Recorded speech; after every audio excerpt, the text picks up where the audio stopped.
visits. It's a vicious cycle where not addressing small problems early makes them unmanageable. If you find yourself in this cycle, my advice would be to start an emergency fund, even if it's just $10 a week. Over time, you will have a safety net for minor expenses. Also, look into community resources or sliding scale services for healthcare and car maintenance to help you tackle some minor issues that you might have in your life as early as possible if money is an issue, before they turn out to be much bigger, unmanageable issues for you. Reason number 2, getting to work sometimes costs more. For low-income individuals, transportation is a cost drain. Living far from job centers might mean long commute on expensive public transport or spending heavily on gas and car repairs. If buses are unreliable, you risk being late or losing hours, which can cost promotions or even your job. Ride-sharing apps, they are convenient but insanely expensive if used on a daily basis. Wealthier individuals often live closer to work or have the luxury of remote jobs, saving for both money and time. If your work is costing you more because maybe you live far away, my advice would be look into carpooling with co-workers or programs offering subsidized transportation. If you drive, maintain your car regularly to avoid costly breakdowns. And if remote work is an option in your field, upscale and negotiate flexible arrangements with your employer, because in most cases, if it's possible, they will allow you to go remote because it also saves them money in the long run. Reason number 3, groceries and purchases cost more. Living in food desert areas without access to affordable fresh groceries force many low-income families to shop at convenience stores where prices are marked up. If you don't have a car, bulk buying at stores like Costco is out of the question, and delivery services like Instacart charges hefty charges. Wealthier families save money by taking advantage of discounts, but poor families often have fewer options. Even worse, without the ability to stock up, you might face midweek grocery runs that rack up costs in the long run. If you find yourself in this situation, my advice would be leverage discount apps like Ibota or Honey to fight deals on essentials. If transportation is an issue, coordinate with neighbors to share rides to larger stores. You can also join local food co-ops or community supported agriculture, that's CSA programs, for fresh produce at reduced costs. Reason number 4, poor people can't buy in bulk to save money. Buying in bulk is one of the easiest ways to save money, but only if you have the upfront cash. For example, a 12 pack of toilet paper might cost $20 at Costco, but if you can only afford a single roll at a dollar store, you might end up spending about $40 for the same amount over the time. This applies to pantry staples, diapers, and even household cleaning supplies. Plus, not buying in bulk means more frequent trips to the store, adding transportation costs and wasted time. If you are in this situation, my advice would be split bulk purchases with friends or family to lower the upfront cost. Check out local buy nothing groups or community pantries for free or discounted essentials.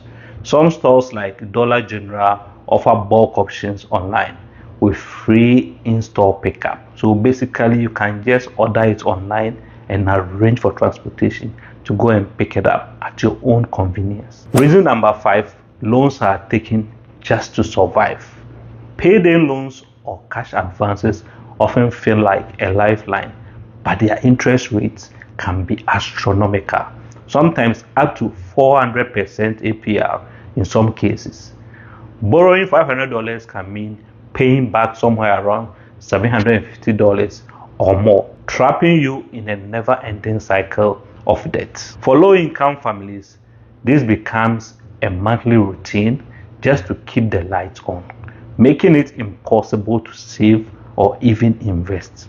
In contrast, wealthy individuals really need such predatory loans because they have access to better financial products. If you are somebody who needs to rely on loan to survive, look into credit unions or non-profit organizations that offer low interest emergency loans. Also, you can build a tiny cushion in your budget by cutting small discretionary expenses like coffee rounds or streaming services. Over time, this can replace your need for payday loans entirely. Then maybe you can now start building up some savings and start investing. Reason number 6 will be late fees penalty. Missing a payment by even a day can trigger hefty late fees, whether it's your rent, utility bill, or even credit card payment. These fees eat into your next paycheck, creating a cycle where you are always behind. Late payments can also damage your credit score, leading to higher interest rates on future loans. Wealthier people with their financial buffer rarely faces this issue and sometimes even negotiate waivers, making it easy for them to sometimes overcome this challenge. My advice would be always make sure you set up automatic payment for your bills to avoid missed deadlines. If cash flow is tight, call your service providers to request a grace period or even a payment plan. Most companies are willing to work with you if you explain your situation to them. 7th reason, cheap things break, costing more in the long run. When you are on a tight budget, you are forced to buy the cheapest item, even if they don't last. That $10 pair of shoes might fall apart in a month, while a $50 pair could last maybe years. Over time, constantly replacing cheap items costs far more than buying quality ones upfront. Wealthier people can afford to make this long-term investment, saving themselves money and time in the long run. If you can afford it, focus on quality for high-use items like shoes, cookware. Thrift stores and online marketplaces often have durable second-hand items at a fraction of the price. Make sure you are researching before you buy to ensure that you are getting the best value for your money. So even though you can't afford a brand new one, as long as you are walking into a thrift store, you might be able to get same value for your money, but on a second-hand one. Reason number 8, poor health costs more in the long run. When you can't afford preventive care, small health issues can escalate into major costly problems. For example, skipping a $20 flu shot could lead to a week-long illness, requiring medication and lost wages. Chronic conditions like diabetes often go untreated due to high cost of medication, leading to expensive ER visits or even sometimes complications. Even accessing mental health care can be out of reach for you if you are poor, resulting in higher stress levels and poor productivity. However, wealthier individuals have the advantage of better insurance plans, regular checkups, and access to specialists, which keeps their long-term health costs lower in the long run. If healthcare is an issue for you, make sure you research community health centers and free clinics that offer low cost of free preventive care.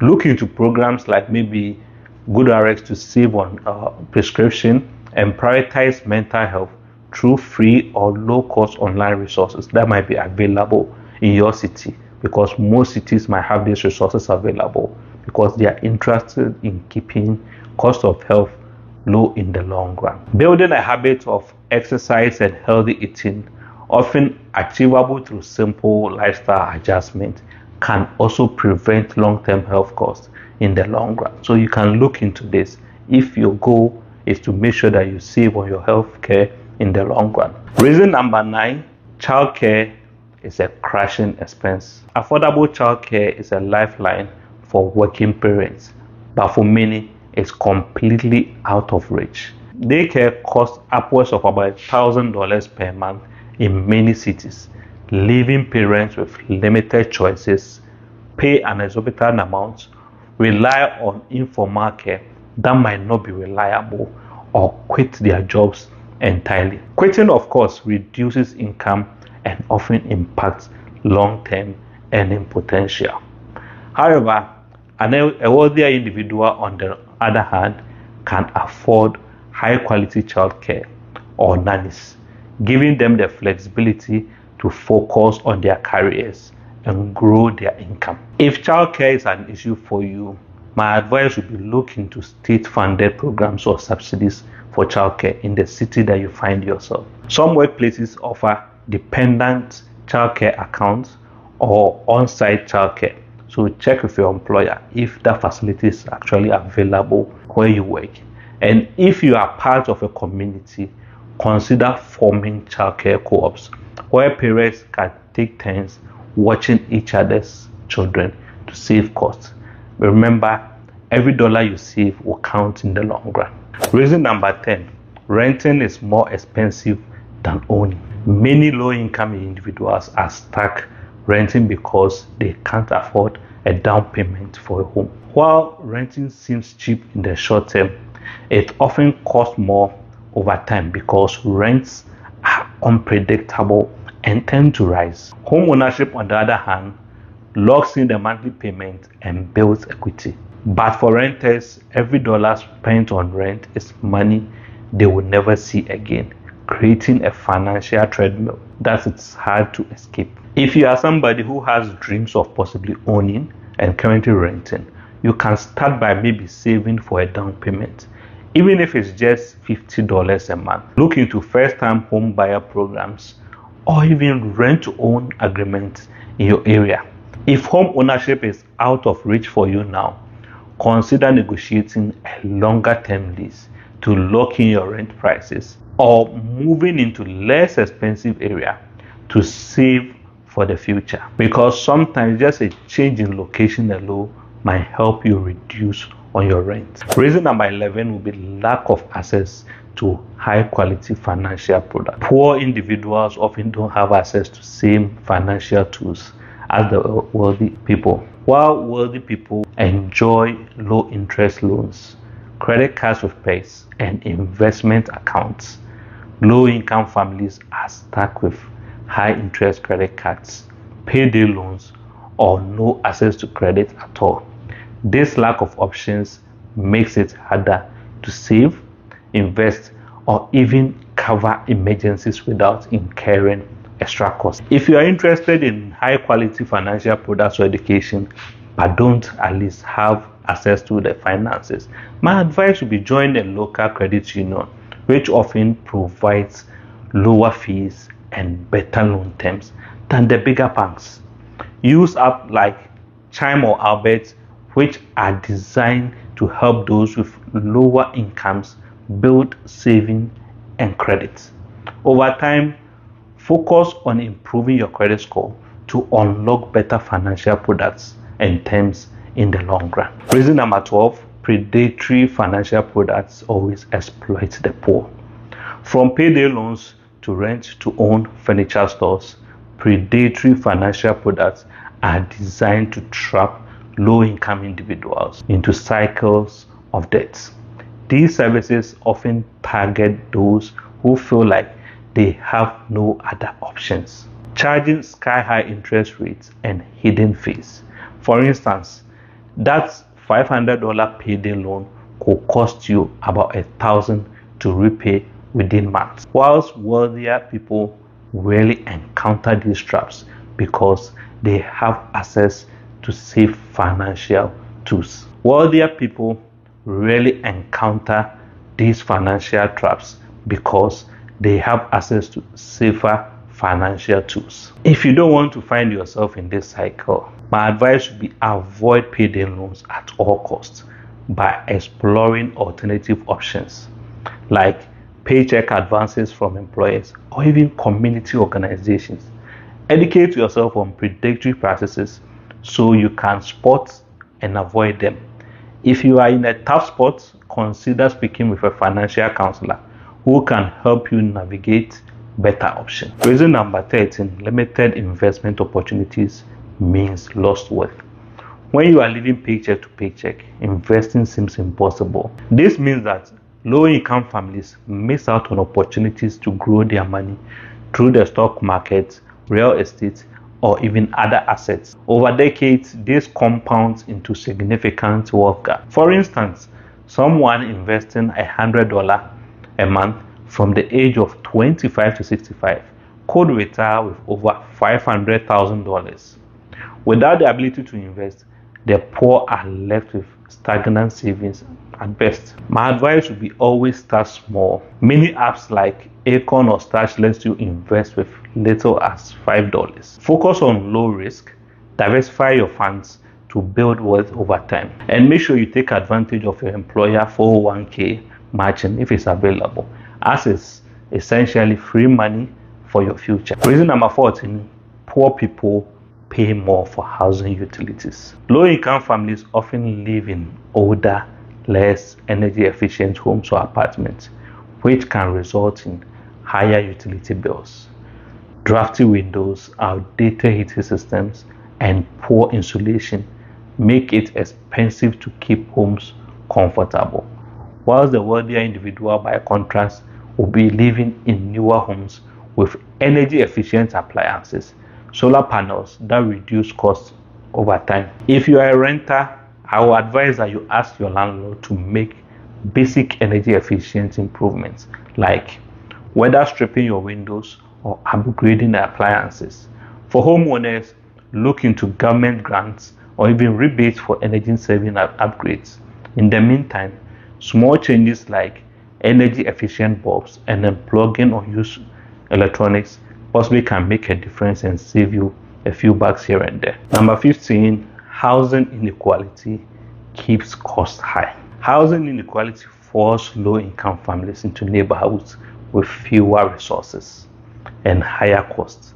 For instance, living in areas with poor public schools often leads to paying for tutoring or even private schooling, whilst limited access to safer parks or recreational areas can lead to costly alternatives for activities. Wealthier families live in areas where higher property tax fund better schools, amenities, and safety, reducing their need for additional expenses. My advice would be research affordable neighborhoods with decent resources, even if it means a longer commute. Advocate for local policy change that improve funding for schools and community service in your area.